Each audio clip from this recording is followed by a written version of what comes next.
tonight we're talking about the Psionics Chronicles.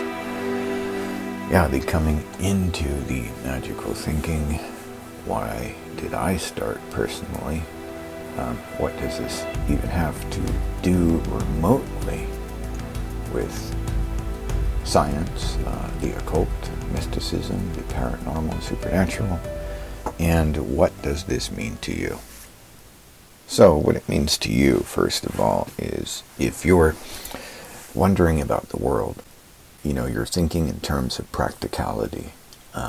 What is practical for you? What means, what methods, what techniques, and so on. What philosophy? Do you have time for philosophy? Well, I think you do along the way. As you learn and grow, you have time for philosophy. But if you're looking at things like, why is the WEF in existence? Are they in existence? Are they really in control of the world? Is it a sham? Who is the man behind the curtain? And you've been following maybe the yellow brick road, or perhaps it's a rainbow-colored road, And you're wondering, what is your senator up to? What are the bureaucrats writing up next, behind closed doors, and it's stuff that you don't even get to vote on. Well, the good news is with psionics, you get to cast your vote whether you're invited or not.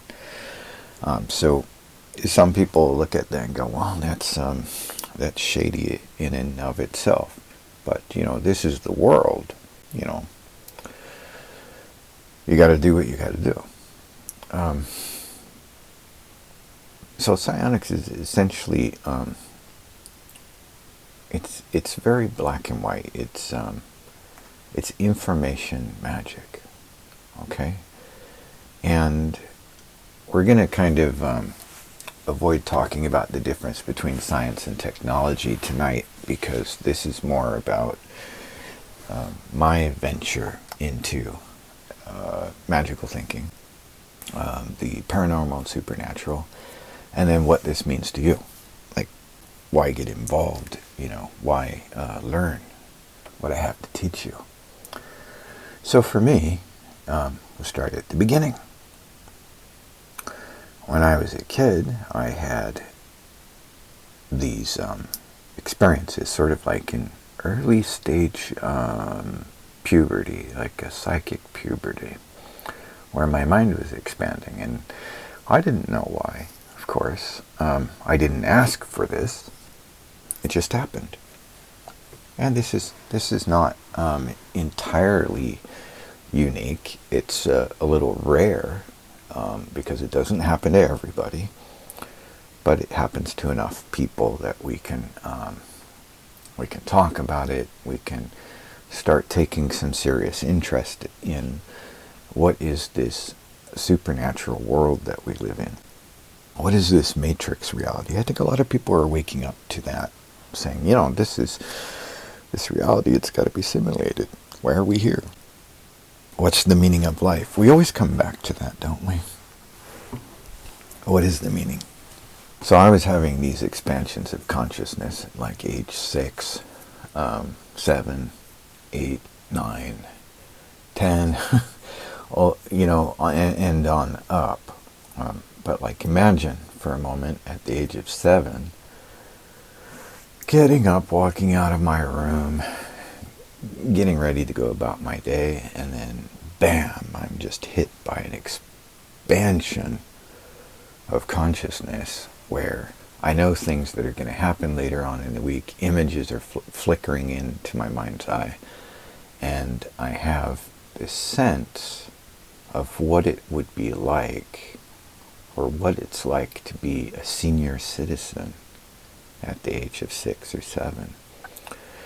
And just having my consciousness expanded, my mind expanded, to be able to sense and feel and experience this perception of being an elderly person at, while I'm a one-digit midget, right? And so that was shocking to me. And then I would have dreams where these would be vivid dreams where I'm waking up in the middle of dreaming, and suddenly it's, you know the difference. It's suddenly, boom, it's quiet, and you're watching a film, kind of that sense, and you're watching somebody else's life. And I saw people being tortured. Sometimes whole scenes, other times, a bird's eye view. Other times it would be, right up in the detail of it, and it was horrific. And, of course, I tried the various things that most people with exoteric knowledge, meaning common knowledge, is, going to Sunday school, talking to counselors, things like that, and going to church. And, nothing was really preventing these experiences from continuing for me. And these experiences expanded from, these subjective experiences into objective experiences, such as knowing that a force was present in the room, and we were in the kitchen one time with my cousins, and there was a pitcher filled with orange juice, and I knew something was going to happen. I could feel it, and I knew in advance. And I said, that pitcher is going to slide across the table. And within an instant, this pitcher of orange juice slid across the table. My cousins ran out of the room screaming. I stood there, and, I could feel like all the little needles in my skin, prickling, because it was kind of frightening.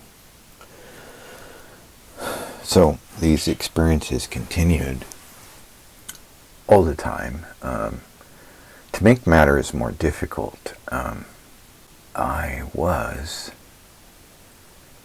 a fair, kind, quiet, and unfortunately good-looking little boy at that age. So school was not my favorite activity. I remember playing nation ball, and so there were, the teacher decided to use basketballs, which were hard, fully filled with air, and I think I was about 9 or 10 years old at that time, and I was the last man standing, and so, okay, we stopped, and I said, all right, looks like I'm the winner, and a basketball hits me in the head, knocks my glasses off onto the concrete, and I bend down to pick it up so I can see who threw the ball at me. And when I'm bending down to pick it up, I'm hit by the second basketball. There's 2 basketballs. And this goes on for a while, repeatedly. I'm being just nailed with basketballs. And I look down at my hand, and there's blood. So somebody has drawn my blood, and the teacher is just watching it and waited for it to end. Didn't step in to stop this. And, this sort of thing happened many times all the way on up through high school. And I observed people, and I wondered, what is their problem? What the fuck is wrong with everybody? So that and then the visions of torture, and then I had visitations later from entities. And what happened is I started to, over the years, in my 20s and in my 30s, I tried to piece together every episode that I could remember of supernatural or paranormal encounters with entities, including one encounter that I've podcasted about. I think it was called a podcast called The Fear of Spirits. And in that particular one, I had an entity come and paralyze me and start to draw me up out of body. That I fought against that and pushed it off with my energy field. Became very aware of my energy field at that point. And this entity went up into the attic and shook the whole house around. You know, and it didn't go away until I stood up and said, "I'm finished with you. Get out of here." And so it left. After that, I started to notice things like I could think to elemental forces like wind and kind of move them or move it around. And I realized this is peaked. These experiences are piquing my perception of reality, and by doing this, by having these things happen, it's also opening up the doors to various abilities. But like I said, these weren't things I asked for, and I had to start thinking in terms of something else is controlling my life. You know, what's going on here? Why these visitations? Why am I being awakened? And, you know, why the rude awakening? And it took me decades to really understand that one of the reasons these experiences are frightening is that we as humans tend to remember the bad things that happen to us far more easily and more readily than we really tend to remember the pleasant things in life. I mean, if one is honest and we sit and we think, we have to make effort to be positive. And it's very easy to slip into the negative.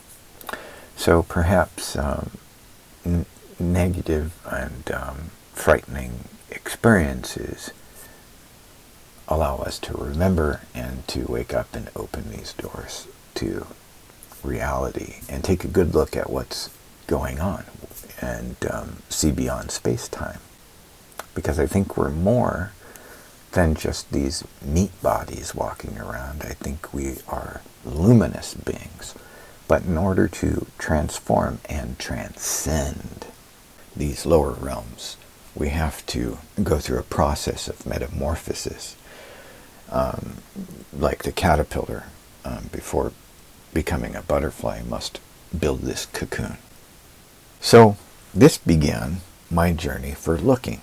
I saw a portal open once, and a being within a white light was turning some kind of instrument on a podium and looking at me. Some years later, I had an out-of-body experience where I saw this same light, and I was a pinpoint of consciousness, and I realized my identity is illusionary. And I had that experience of being the true self. It wasn't until many years after this experience that I read some books which brought me to the teachings of William Walker Atkinson, who was at the front of the New Thought movement in the early 1900s. And one of his pupils, or their pupils, had an experience that I read about, which matched almost precisely the same pinpoint of consciousness experience I had, where I watched the universe go to sleep, but I'm still awake. And I found this fascinating because I started to realize that everything is a construct, including nature. Nature is a construct. Reality is a construct. So what is the ultimate truth?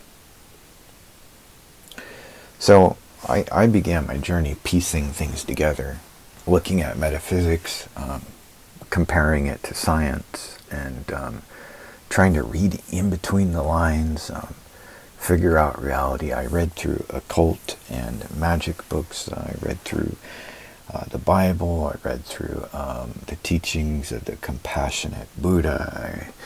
I read about Islam. I read about Hinduism. And I read all of Carl Jung's books, including the Red Book and the Black Book. I delved into the Gnostics and the mythology of Abrasax, all of these various magical things, the runes and sigils and all kinds of magic. And I was looking for answers. Then I ran experiments to see if any of this stuff works. And that's how I started. So I've had about, since the age of 6, and I'm now into my 50s. So I've been at this for a long time. What I have found, and this is going to conclude our podcast tonight and wrap up this conversation of what I have found and why would I have to teach you, is going to bring meaning into your life, fulfillment, and help you accomplish manifestation and so on. What I have found in grand totality of all my research and studies is that none of these magical systems clarify and establish for me a clear and concise understanding of the mystical and of the reality, I should say. I mean, these systems do clarify mysticism and the occult, but none of them answer the ultimate question.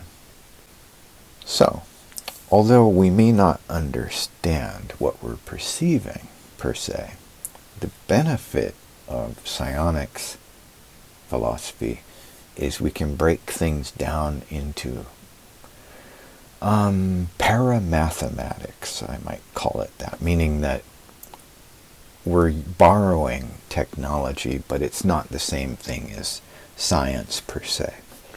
But we can still break things down into zeros and ones. And with the years that I've put into this, I've been able to semi-quantify the methods and results through psionics, radionics, psychotronics, and magic, meditation, mentalism, arcanism, if you want to call it that, or occultism, witchcraft, magic. Just call it magic if you want. You know, it's like distinguishing the difference between spells and programs. When you read in between the two, there's really not much difference.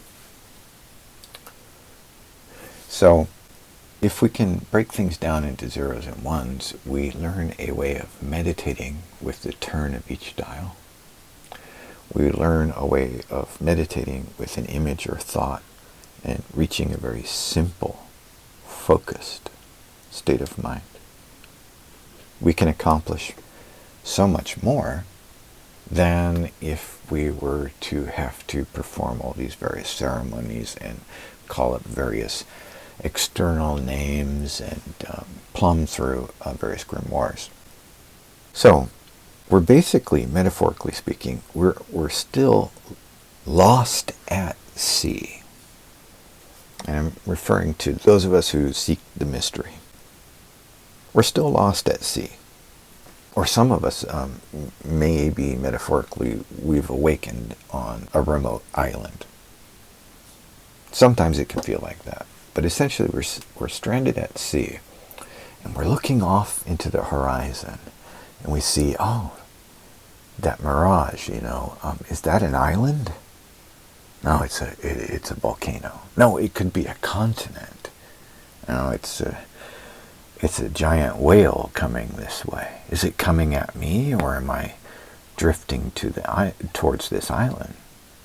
So, the thing about psionics is it simplifies and breaks things down, all of this down, these various experiences into our zeros and ones, which we can fine-tune with machines, or we can dowse information with a pendulum, or we can use my armchair magician's methodology to work straight with the mind, using the brain as a computer and the mind as our conduit for direct directed, focused, and practiced will.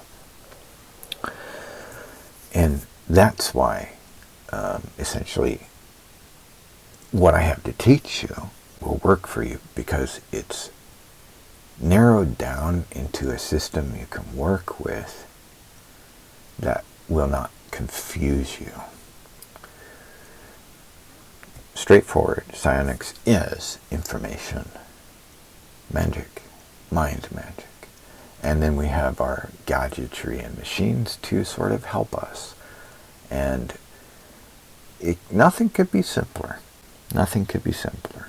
There's no need to really put your will out on the table and say some other entity take over. Why do that? The whole point of being incarnated is to build our own intellect, to become solid within ourselves. And all these other experiences I've had, stringing the pearls together of each experience. You know, in the beginning, these are pearls before swine, because I don't understand them. But as the experiences progress, as the journey moves forward, I start to understand. And it's time that you understand also and become solid, to become a great one of the earth. And why not? Too many people have told you the opposite, that you don't have a right to be great, so you could never achieve that. You're not good looking enough, or you're too skinny, or you're too fat. It's time to stop listening to those negative influences and work on the part that I told you is the difficult part. Being positive takes effort. It takes work. And there's nothing wrong with wanting to be positive and exist within that positivity. Because, listen, if you think it's cool to be a negative son of a bitch, you have to remember you're going to reap what you sow. I'm not talking about karma. I'm talking about where your consciousness exists. If you want to transcend, you must vibrate, resonate with higher levels of reality. This is why these entities are knocking at your door. It's to wake you up. Now you see the light on the stairs going up, the stairway to heaven, so to speak. I challenge you to tread. Walk up those stairs and resonate higher. So the first step you're going to do is start learning how to balance out all the crap that's bothering you in life and start manifesting the things that you do want. And with that, I leave you to make the choice. Join the club, Vrilock.club, train up, find joy, and manifest the things you like, and keep the magic high. Air Doctor thanks you for joining me this evening, and I look forward to seeing you in my club. Good night, lords and ladies.